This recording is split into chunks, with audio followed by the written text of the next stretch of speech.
Good morning, people of the internet. You're listening to Debi Radio 79.5 FM, a podcast where we discuss the movie Grosse Pointe Blank, 1 minute at a time. I'm your co-host, Hugh David.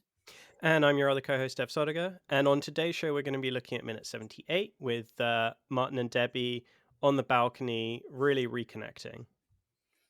Fantastic. Joining us on today's show, as he has been with us all this week and will be for the rest of the week, we have Robert Chandler of Space Age Films. Robert is an award-winning producer, writer, director working in film, television, and animation. Welcome, Rob. Thank you, Hugh. Really good to be here. I have to say, I'm really enjoying this. Films merit this amount of conversation. They really do. It's something I miss, and so yes, let's power on. Absolutely. Let me ask you briefly, Rob, one question, because obviously you are a producer and a writer and a director. You work in film to this day. Yeah. Literally, we've had to juggle around all the film markets for you to get on this Sorry. podcast. And I it's occurred to me that one of the things about you is that all the years I've known you, you still are passionate and love movies. You've in the last couple of episodes, you've been talking about behind the scenes. You've been talking about, giving us a little bit of insider baseball and letting us know how it works with writers and directors and music coordinators. But you're still in love with the film. I am, and thank you for saying that. It's one doesn't choose one's passions. I think they choose you, and I fell in love with film from a very early age, and for this film, with punk rock and music, so they come together quite nicely in Grosse Pointe Blank. But yeah, I almost can't help it. I'm sort of hopelessly in love with you, as Olivia Newton-John once sang, to Yes. cinema, and just see it, all the myriad possibilities of storytelling, connecting with people. It might sound trite, but every now and then I get a letter from somebody, and they're always from far away, saying how much something I've made has affected them. And it's just really moving and touching. It means a lot. It means more than all the reviews. And now that we've democratized film reviewing, some of them are horrendous, let's face it, on IMDb. So I just love cinema, and I love art, whether it's painting, writing, drawing, singing, all of it really. For me, it's a person attempting to communicate or say something or share something, because we're all people, we're all in it together, and we all are connected. And film brings people together. In the right circumstances, watching a film in a cinema is like being in a cathedral. There's the stained glass window.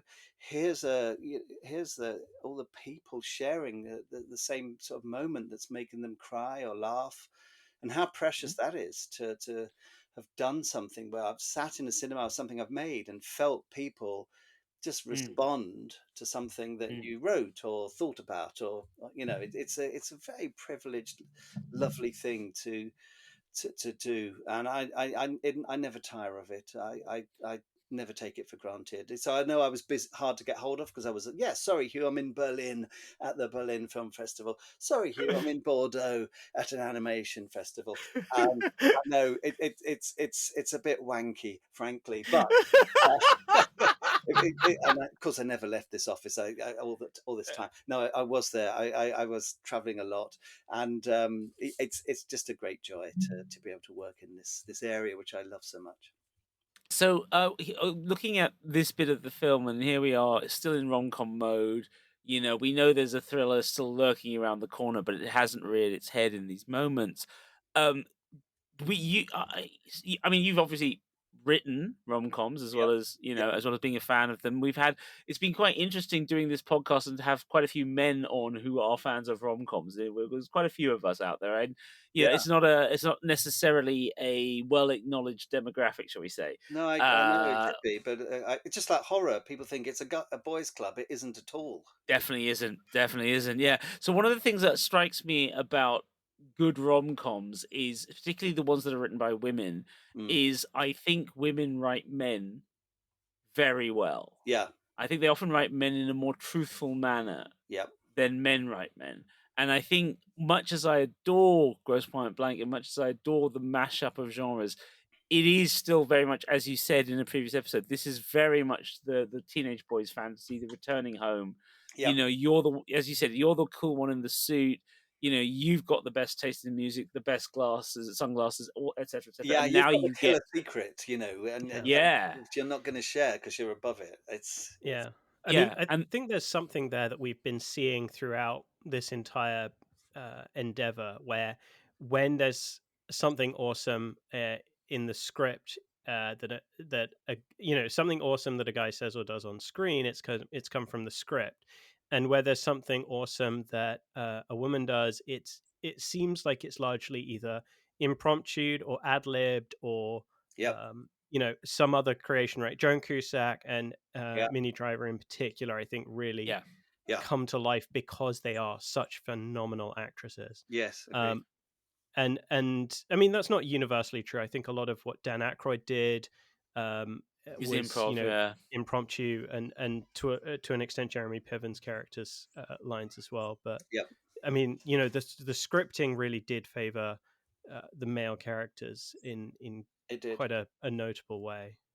At least the Yeah, version But we were looking at, yeah, Kevin. but then in the actual version we've ended up with all the various takes Armitage has used, we have this sense of these characters as people.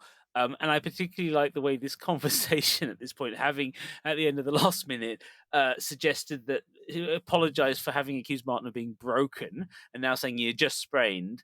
I love the fact that they're starting to move towards their moment together, and she goes, "You don't really have a wife in Arkansas, do you?" Like she knew no, all but along that she he had was to just check. saying this.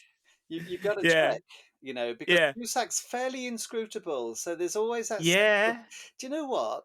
And the other good thing about John, his character, he doesn't lie. He actually tells everyone he meets when they ask him. He's That's the a good mirror. point. He tells them. Blank He never does. lies. That's I actually a really good point. I And so think you it's get, one of the most tragic things about what happens next week, as we're recording this, is at no point has he really lied, except when he's lying to himself and he's saying it's not me, Yeah. which he does several times. But you if know, I can jump in, Dev, because he does that. It's a sort of homage to Taxi Driver. So he's Travis Hmm. Bickling to the mirror.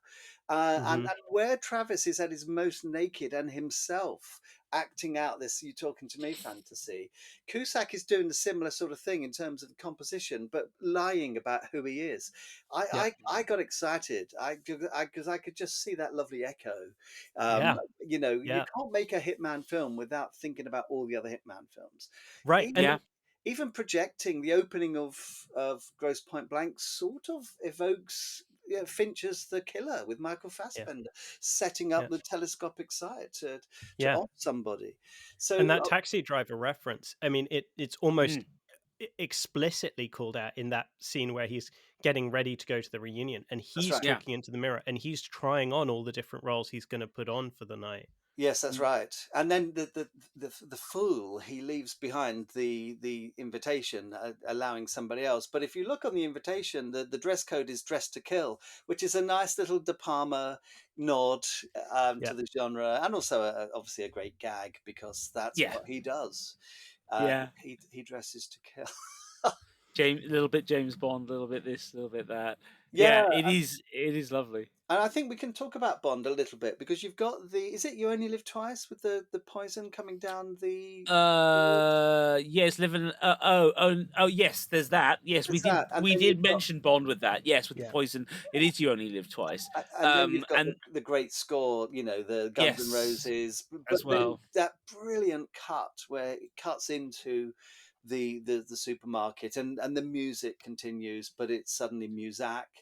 And Mm, and yeah, it's I love it. I love that cut it because is. It's superb. It's superlative. it's actually more haunting because it's his home, and it's been, it's America. It's been consumerized into a supermarket and with Muzak, so there's nothing real in there. And it's just brilliant, actually, the way that is used, and it's a little James Bond nod without.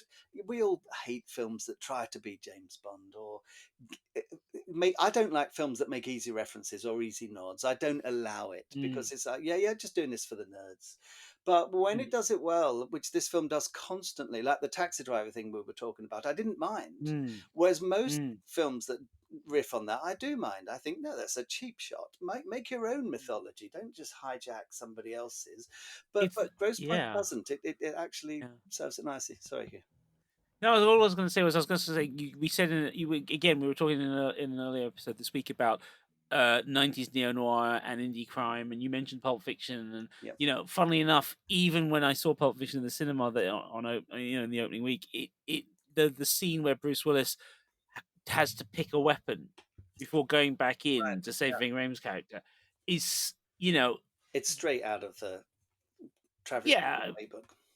Yeah, but also it is undisguised fan nerdery. It's Oh, like each of these weapons is meant to be a reference to another film, yeah, and you kind of go, well, okay, but if what does that mean to the people who are just here to watch a movie and don't actually know and what at the time I was like, oh, hey, this is for me, this shot. yeah. And then I remember a really wonderful moment when I came out of the cinema. So this was in Switzerland, Geneva, and obviously with the Palme d'Or, this was it was Yeah. packed out cinema, and and it was the English language version, so we had French subtitles, and then we walked out at the end, and I was quite riding on a bit of a high, and my one of my English teachers from back in the day was also there. Coming in. Now Melnick was a very interesting. Mr. Melnick was a very interesting guy. He was from Boston, Mm-hmm. and he was to this day is the best spoken man I have ever met in my life. The Yeah. most precise and superb command of English, but with a Fantastic. very fascinating collegiate professorial style that was Yep. very kind of he had his own not twitches, but his own foibles in how he spoke. And I had him in ninth grade, and one of the things he used to do was he would read to you from a book, and I walk around, and if you weren't paying attention, he would bop you on the head with a large carpet beater that Oh, he God. kept hanging in his cupboard. And if you were chewing gum, he would not only give you a detention, he would take your gum from you and put it in a cup. And at the end of the year, the cup full of gum he would give to the person who chewed the most gum in his Bloody classes. hell. So he was sort of civilized and brutal at the same time. Exactly. So the kind of man who'd watch a film like Pulp Fiction, and we're standing on the pavement. I say, "Oh, how are you? How's you doing? How's your wife?" Because his wife was a history teacher. She taught me history as well. And I was like, "What did you think of the film?" Because I really wanted to know. Because I knew he's a man of literature and a man of film as well, and a man of great taste. And he went, "Well," he said, "I can see what he was trying to do, Oh, God. but I don't think he did it very well." That was it. Done. God. That was it. Yes. Nothing else. And at the time, I was kind of like, really? But now I get what he means. Yeah, because basically it's age. When you're older, you do see. Okay, I mean, you stole the pretzel time from the killing. Yeah. You're a magpie. We love you for it, but Yes. it's still about what moves you. And Grosse Pointe Blank moves me in a way that Pulp Yes. Fiction doesn't. Absolutely. Yeah, Absolutely. and I think that's its strength, and it's I love that they stay together at the end, but Yeah. it feels earned. Yes, the third Yeah. act is a little over the top with the gunplay, um, Yes. but what isn't over the top is the way they relate to each other. There's a Yes. moment when she and her dad, I think, peer around the corner of the kitchen. Cusack's just shot somebody and then, for good measure, whacks him with a Yes. Le With the Creuset the frying pan. And if you Bang. look at Minnie Driver at that point, she just gives him a really subtle little squint eye, a little moment of like, and it's brilliant. It's just tiny. And this is the performance. This is what builds the layers of, because she gives him that squint eye, which says simultaneously, really, you would do that? But at the same Yes. time, thank you for saving us. Yes. And in that little moment, she's calculating, do I want to be with this guy? He's protecting Yeah. us. Oh my God, he's Yeah. protecting my dad. And that's the strength of Minnie Driver, really. And much of this you see in that Bleachers moment. It's all laying all the pipe for these. Do you know what that reminds me of? That reminds me of the one of the few really interesting bits of dialogue in a film that lacks it, which is Speed, Yep. which I loved to bits, and I saw 3 times in the cinema. Good. But No, that's there is a quite right. bit at the end. Oh yeah, it's just that it's a roller coaster, and but the bit at the end where Sandra Bullock is talking to Keanu Reeves' characters and says, most relationships that are born under stress, don't last very long, Yeah. which is a direct comment on every American movie at that point, right? And Yep. how these characters always work. And she's actually, laying it out and going, yeah, you know what, guys, we all know how this works. What you were just saying in the last episode, Rob, about, having to be clear with the audience that you know what you're doing as the screenwriter and Yes. you're being upfront about it. And yeah, you saying that makes me think of Speed as well, because it's the same thing here, isn't it? They're being put through the classic situation. She's going to be saved by him. Yeah. He's getting he's getting to live that fantasy, but actually it's also simultaneously awkward and strange Yeah. because of who they are and the generation they're from. And he's doing all this justification when she's just like, can we just wait and do this afterwards, kind of thing? You're like a good practical person. It's why her slap is quite important, because Yes. it's a bit of violence on him that makes him stop much more than the guy does at the lockers, where he just deals with that Yes. practically and through training and experience. The slap takes us all by surprise. It may have been one of those improvised moments, it may not, but it's perfect, and it's her, because he can do everything. For a lot of people, a gun is empowerment. Allows you to change things over there. I can kill that person over there. I can shoot this and it will be no longer existence. That's an enormous amount of power that a gun brings. And if you've ever held a gun, you can actually feel that power when you hold it. So much American cinema is predicated on that power, and yet that gun will not get him closer to her.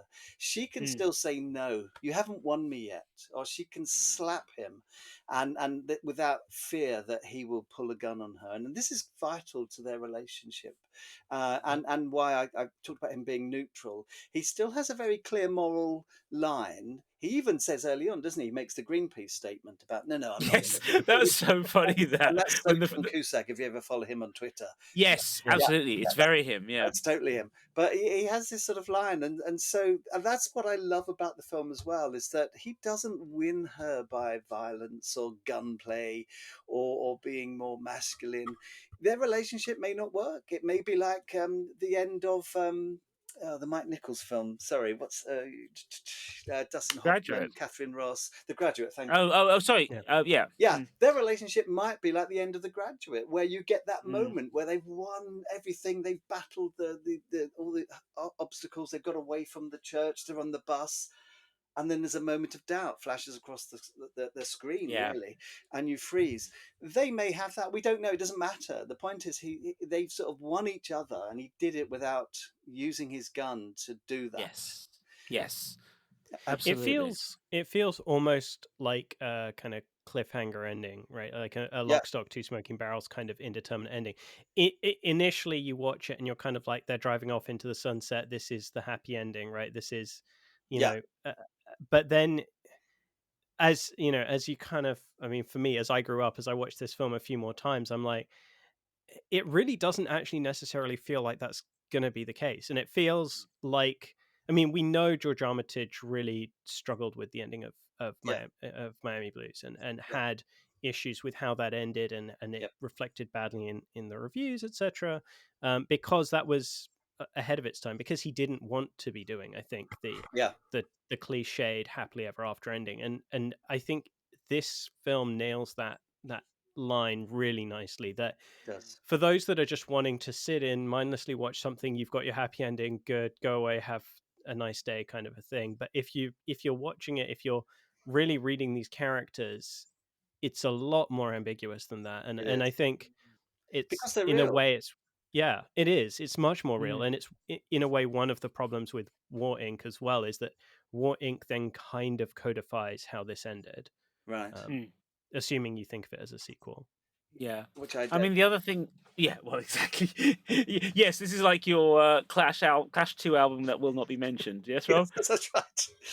I mean, I would add to this, the other thing that is quite interesting with the ending is we've talked about the Tarantino element. The more we do these episodes tonight, the more I'm realizing how much this resembles True Romance. Yeah.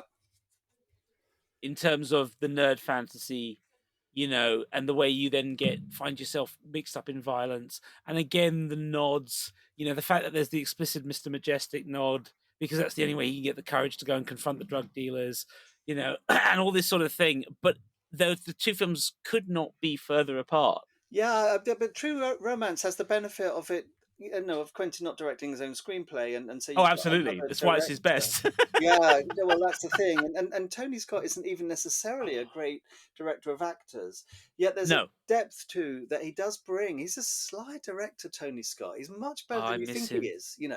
And we know he's good, but there was a point at which we thought, really, Top Gun, it's a commercial for the military. You're doing that, and Ridley was always up there, and Tony was down here.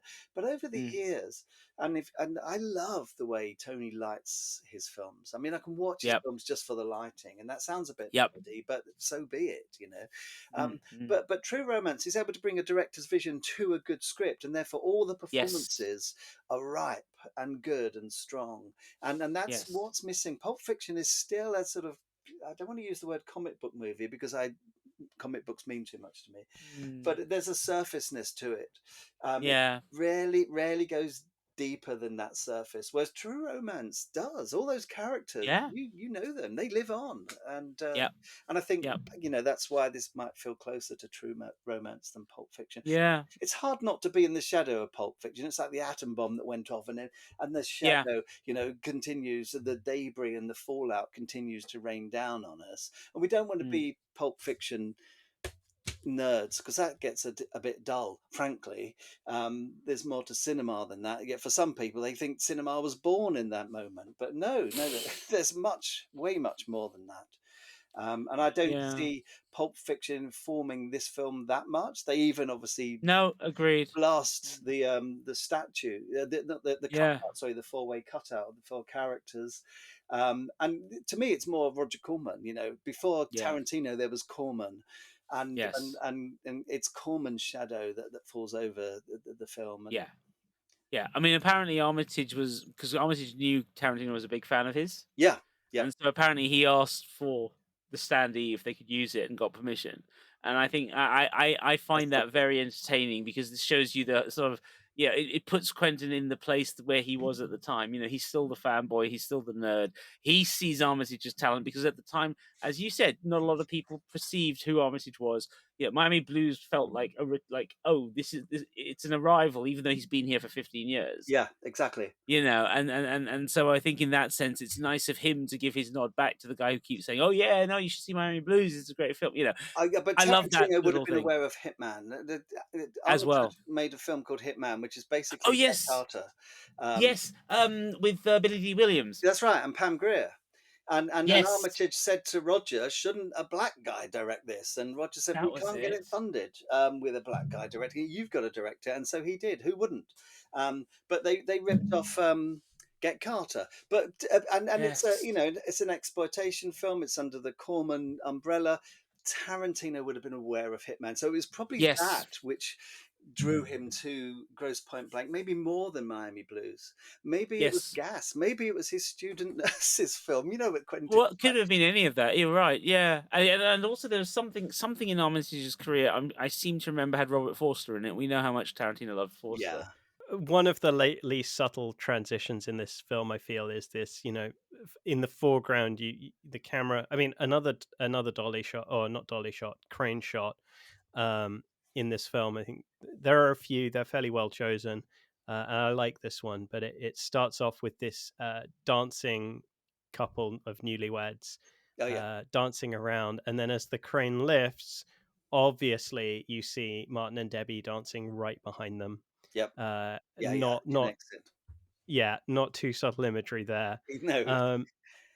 And they are kissing.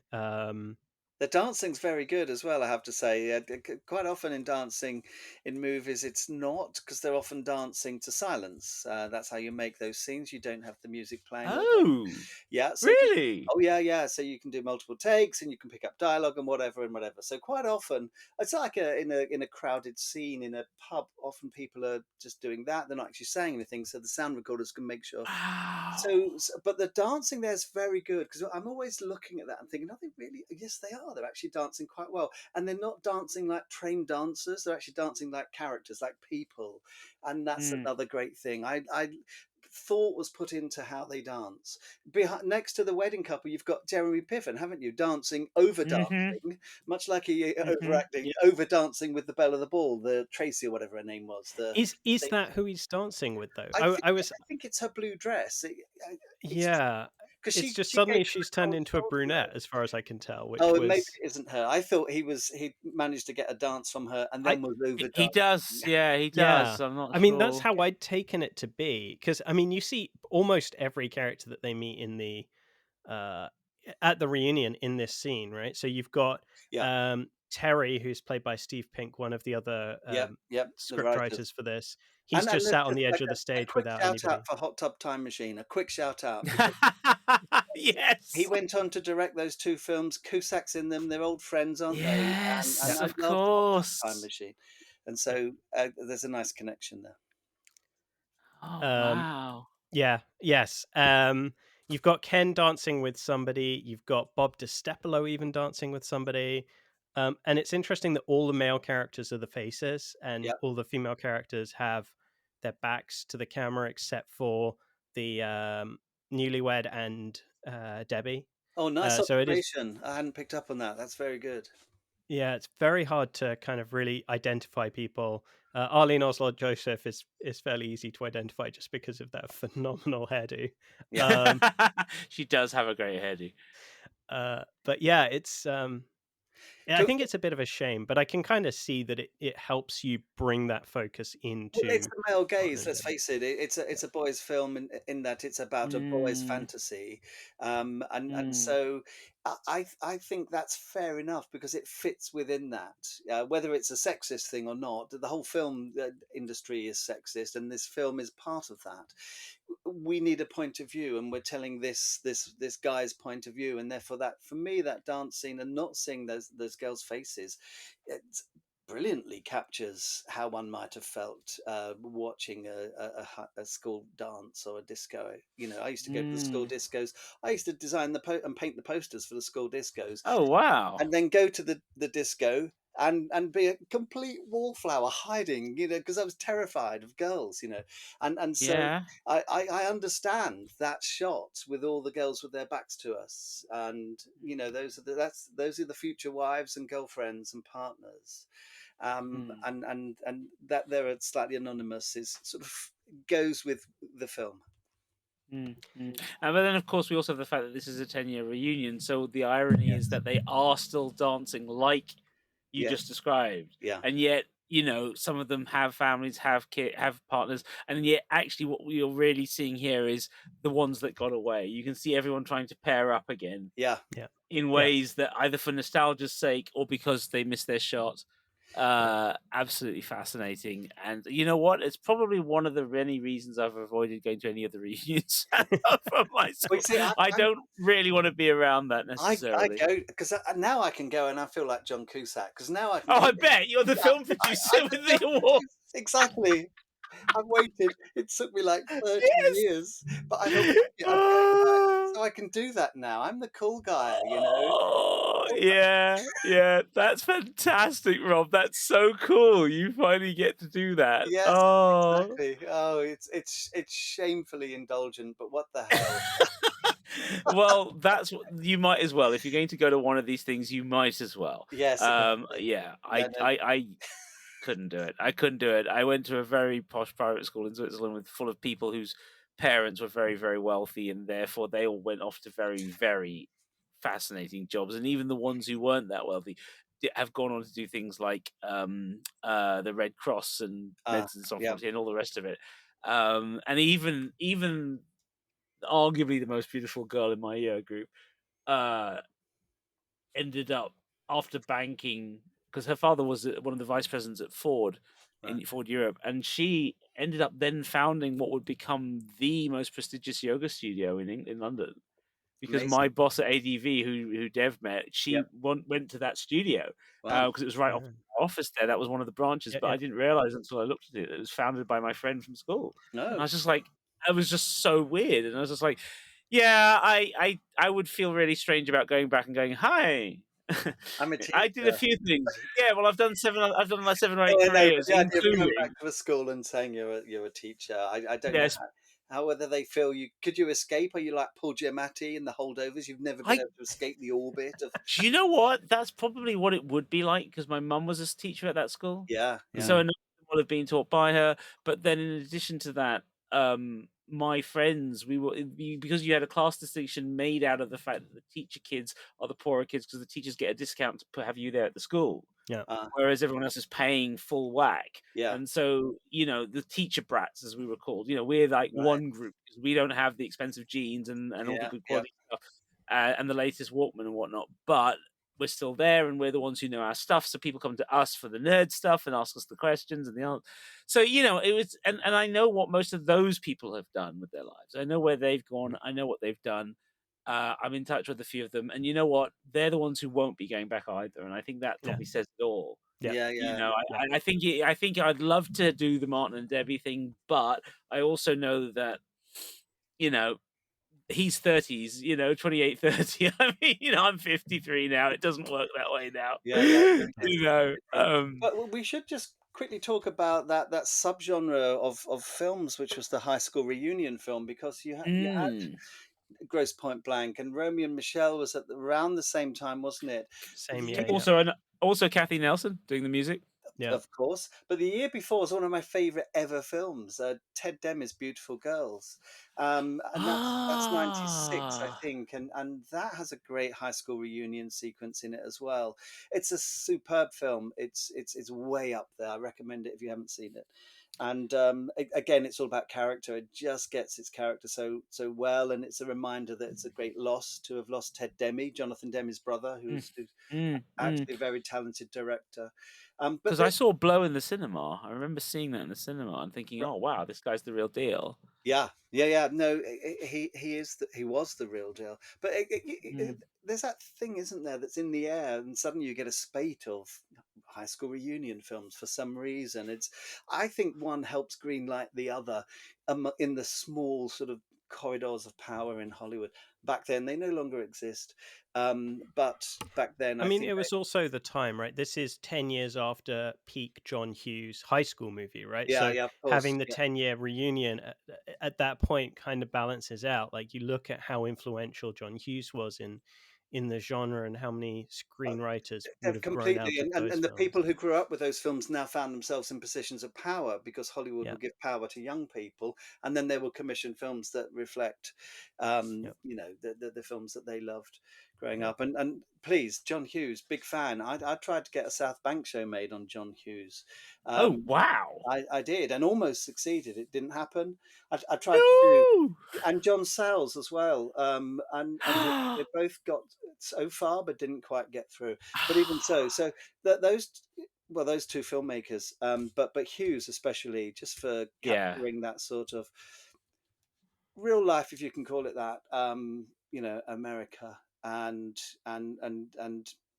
I don't know what I'm trying to think about what unites them. Obviously, they were ensemble pieces, but there's definitely a connection. There's definitely part of that yeah, high school yeah, thing, the Breakfast Club. yeah. You can almost expect to see any of those characters walking around the corridors when Cusack's going to look for his old locker. I'm surprised he Yep, doesn't bump into, Yeah, yep, yep, absolutely. yep. Yeah. It's a good point. Yeah. Yeah. Is And is it's a Beautiful Girls one of those films that's actually kind of lost in home video here in the UK? it Because may I have feel been like it's not an easy one to find. no, Because and I I've first never watched seen it, it and on I've always wanted VHS. to. I first watched it Yeah, on VHS, partly because of Natalie yeah. Portman coming off of Leon. Oh, Um, and yeah. and there she is in Beautiful Girls quoting Nabokov, and it was like a dream come true. It's a super film. All Matt Dillon, just brilliant, and Uma Thurman, all of it. Uh, Let's not keep talking about that, you but know what? I have seen it. Yeah, I know. I saw this years ago. It's so good. it is so Oh good. wow.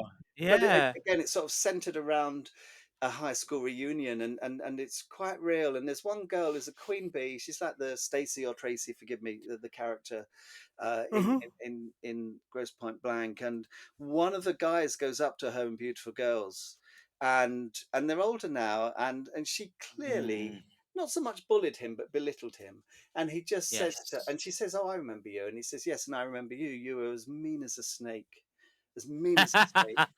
And he walks off, and it's superb. It's a great bit of drama because there's no going back from that. If you were a bitch in high school, you can't rewind the clock, you know. Yeah.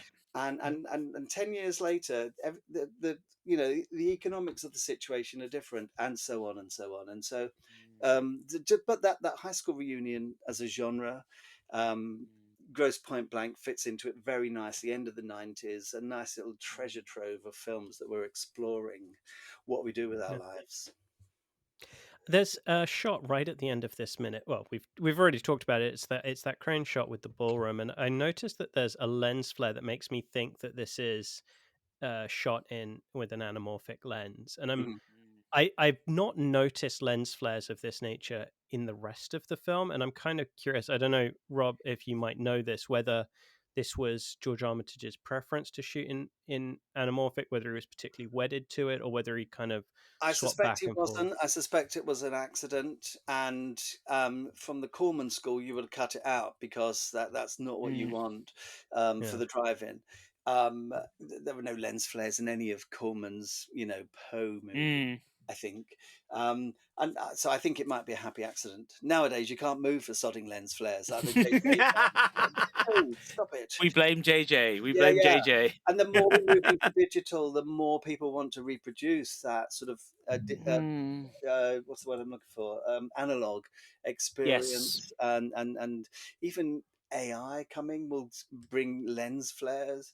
It just will. It just will. And so I didn't spot that, but that's a nice thing to spot because Yeah. I don't mind things that take me out of the film. Just like I was Mm. aware of the mother behind the camera with the Yeah. Mm. baby. Yeah.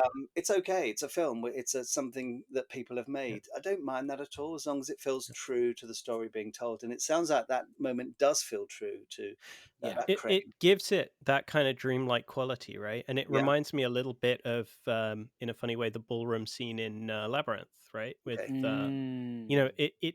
especially as it's, and this is, I think, to some extent, issues with the mastering of the film that we get to use these days because it's not really been remastered. But this crane shot is also a little bit washed out color wise.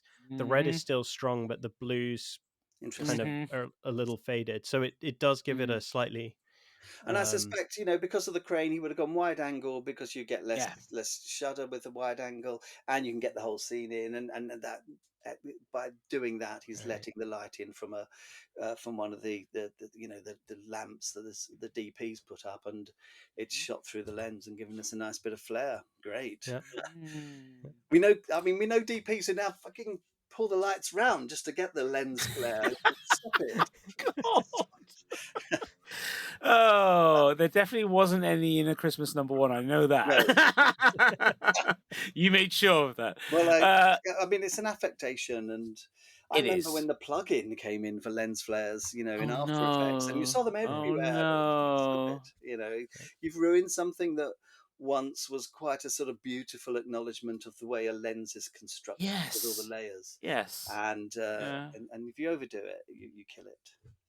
Yes, absolutely. And this, if ironically, for a film about people getting killed, there's and overdoing things. There's not. This film is the model of restraint in It's so restrained many until the ways. third act, but Yes. it is restrained. And again, that's Armitage being a wise director, holding back. You never. It's a bit like showing the monster. Don't show the monster until the end. Yeah. He doesn't Yeah. show that violence and the messiness of blood and the messiness of a fountain pen stuck into a jugular. And until it really matters, and when it really matters is just when she's let him back into Yes. her Yeah, life, and then absolutely. boom. Yeah. Billy Wilder always said about romantic comedies, it's not what pulls the people together, it's what keeps them apart. And so Yes. that moment demonstrates that viscerally and visually. It's what pushes them apart again. And it's a superb bit of filmmaking. It's a sort of it moves me. It makes me get the goosebumps that one wants from a film. And I don't know how it feels after multiple viewings but the Oh, still, yeah, still, it's it's shot. crisp, it's clean, it's beautiful, and I have the greatest respect I loved it before, but now my respect for the efforts of everyone involved, Mm, cast, crew, mm. music, everybody, knows no bounds because it is so carefully constructed and put together. Yeah. It's like no other film before or since. We're saying, oh, it's got this bit and this bit and this bit, but ultimately, what we are all saying is that this film is doing it its own way, and that's such Yeah, uh, and those moments a all add key up. thing. I mean, Yeah. William Goldman always said cinema was about moments, and it is. Mm, But Grosse Pointe Blank is, it collects all those moments and puts them together mm, in a really nice way. The fact that you can look at every minute in the film and talk about that and use that minute as a mm. springboard is indicative of how good the film is, because Yeah. nothing's wasted. Even when we cut back to Alan Arkin and he's like asleep on his sofa because maybe he's afraid to go home because of that idle Mhm. threat. And he jumps like this. It adds. It's constantly adding. It's constantly doing its job at telling the story. That's all you want. It's constantly doing its job until the story is told, and then it's over, and they drive away. It's brilliant, and I wouldn't be surprised if it's still a fair bit of happy accidenting going on, where Yeah. given the way Armitage was shooting with the different takes, whether there were a couple of things that weren't quite working. We'll put this shot in there and that shot, all Mhm. the cheating stuff that goes on. Yeah. And I don't know who the editor was, but whoever it was, Find they out. did a great job. You know what? Now that you've said that, I need to find out. So let's have a quick scroll through our MDB. Brian Burden, Berdan, which is not a name I'm familiar with. So we're going to No, click on this and find out. So, first full editor credit was Natural Born Killers. Wow. wow, Wow. And then he's worked several times with Rennie Harlan, George Armitage, early work with David Lynch. well, that's. I mean, those four filmmakers right there. Rennie That's Harlin mad. at his peak was a Yeah. fantastic action director. You do not get to be a good action director unless you've got a good editor. So Yeah. Brian Burden, obviously, I mean, he survived Oliver Stone, which is a hats off. I love how you put that. That's so telling. That's so telling. But so Oh dear. that's a nice resume. I hope he Yeah. continued to work for some time or whatever. But Well, yes, no. I mean, interestingly enough, one of my all-time favorite movies from the noughties he edited was The Mothman Prophecies, which I Hmm. adore. really Yeah. Uh, underrated film, isn't it? Yeah, Yeah. yeah, massively underrated film. And then he also did, of all films, Crank. I fantastic. mean, that Frank what is the an editor's dream. exactly. Yeah. Yeah, yeah. So recently, he's worked as editor for Oliver Stone on the JFK documentaries he's been doing. Oh, Yeah. nice. It's Brilliant. a several time survivor of Oliver Stone 'cause he Yeah, was yeah, editor He as yeah. went well. back. So, Absolutely. yeah. He went Yeah. back. Amazing. Yeah, What a career. What a fantastic career.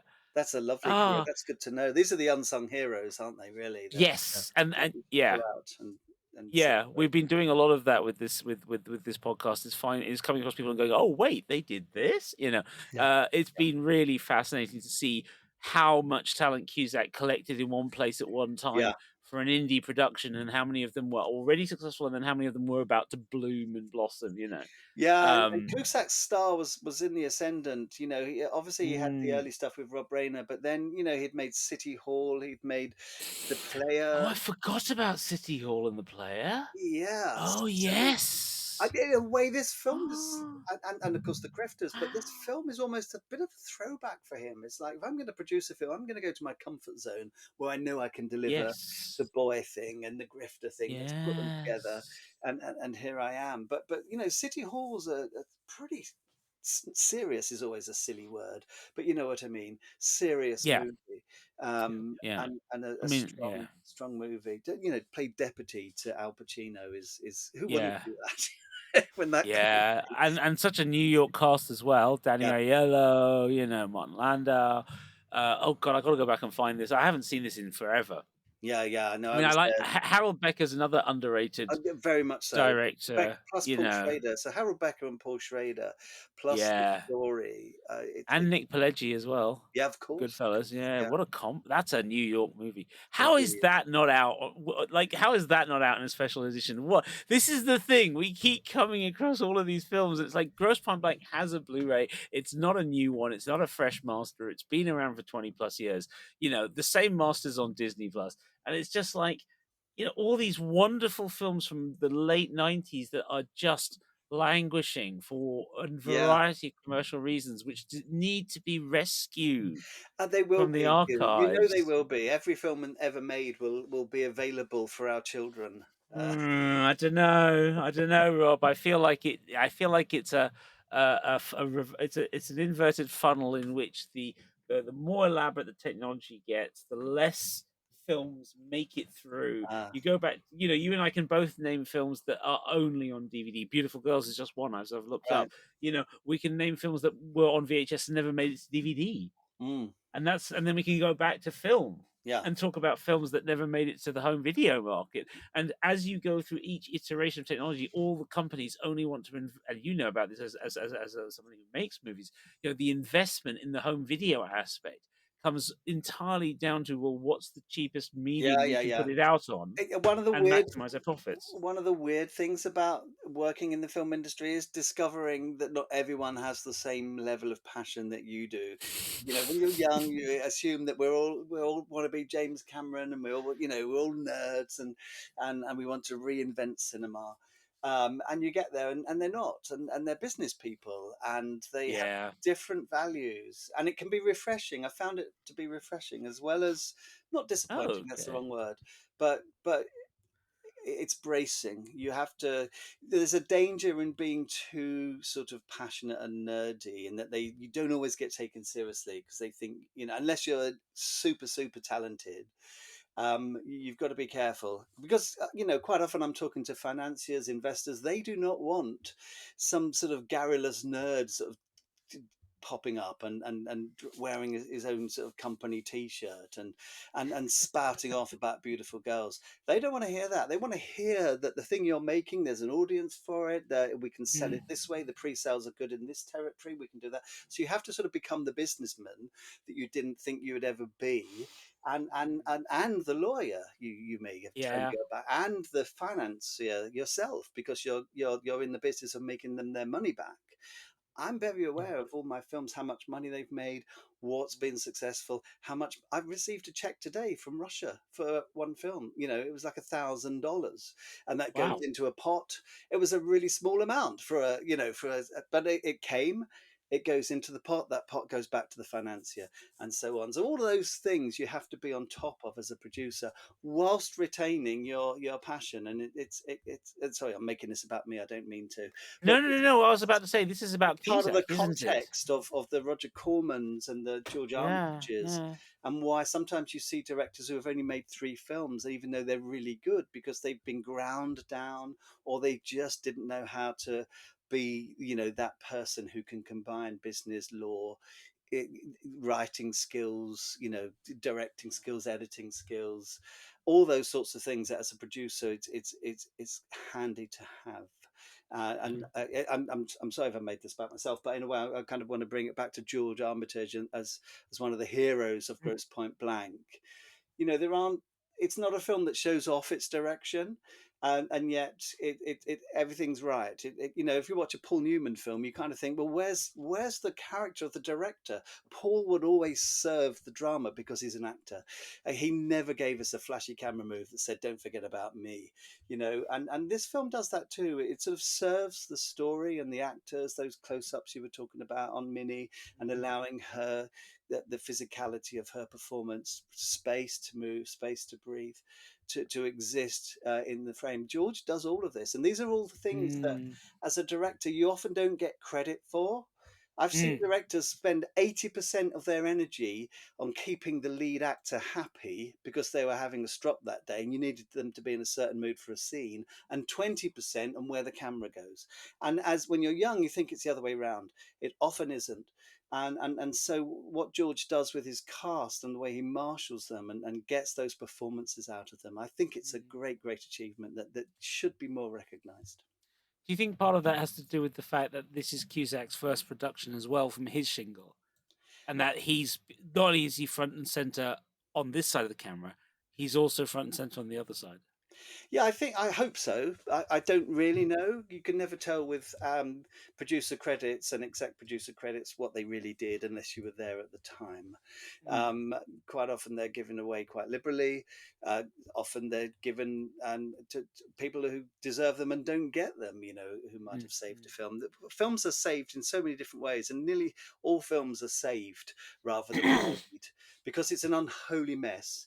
And then you have to save a film out of it, and so the only way to really do that is to pre-plan it. And casting a film is a great joy.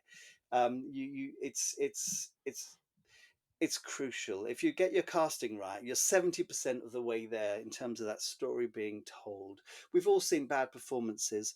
They're not bad performances, it's the wrong actor. There's no bad actors out there, really. It's just the wrong person for the role. And yet this, maybe it's Cusack's connections with cast, but people like him. He's quite liberal, outspoken, and maybe that attracted many actors to come to the party. Maybe they just took it as a gig because it's good, paid money in the film's finance. Let's do it. Yeah, that's a good point. Yeah. It's quite a motley crew when you think about it. Alan Yeah. Arkin, still really in his wilderness years. Dan Aykroyd, who dabbles because he can, he's Yep. super successful Canadian comedian, do whatever the hell he likes.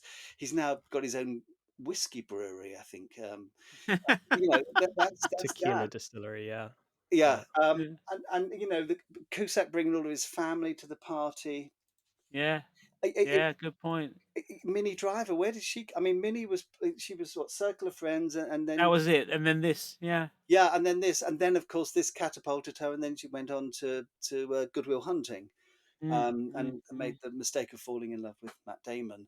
Well, she'd already fallen in love with John here, so Yeah, and we don't want to think always of the actresses falling in love with the. no. By But there's, all accounts, Cusack, that was Cusack's MO. Was most of his relationships for a while were always the actresses on his film. is It's that like right? it was Yeah. just a given for many years, and I don't think he.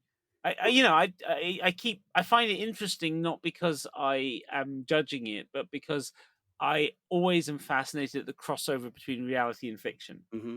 And I always find it interesting when actors fall in love with each other, Yeah. even if it's only for the duration of the production. But I Yeah. always find it fascinating because it always informs what we're seeing on screen. And it's so many of these moments that you were talking about that Armitage has left in, so many of these moments caught on camera. I feel like it's, there's that reality of Cusack and Driver falling for each other Yeah. happening on screen as part of the chemistry. Yes, that's right, and it is part of the chemistry, and it sort of holds the film together. Whereas if that chemistry wasn't there, it may fall apart a little bit, or reveal the sort of slight preposterousness of it. Would he really go back to Yes. a high school reunion and do all that? Why would he Yeah. court her, knowing he's putting her life in danger? All those questions that you think, okay, I'm not going to ask that question because I'm going to go with it. Yes. But the rom-comness of it Yes. works. Yeah, absolutely does. Right, Dev, shall we call it there for this one? Let's do it. Yeah. Okay. So this was minute 78 of the Grosse Pointe Blank podcast, Debi Radio 79.5 FM, featuring your hosts, co-writers, and co-producers, myself, Dev Sodiger, and Hugh David. Today's guest, Robert Chandler of Space Age Films. Rob, where can people find you online? Hello there. Yes, they can find me at the website spaceagefilms as one word.co.uk. Fantastic. Thank you. You can find us at all good podcast players, including the one you're listening to us on, as well as on YouTube, X, and Spotify. In all cases, our handle is at Debi Radio, DEBI Radio. And then there is also our website, which has the same name, debiradio.com. One more time, that's DEBI Radio. And if you want to talk with us some more, you can join us on our Facebook listeners group, Debi Radio 79.5 FM podcast, or fan club. 79.5 FM fan club. I can't believe we've done this many episodes, and that's the first time you've done that. I think That's it is. really Yeah. impressive. It's Wow. Well improvising. done. Yeah. Yeah, absolutely. Sure was clear that all of this was new. Concentrating hard like a little girl, smoking for the first time.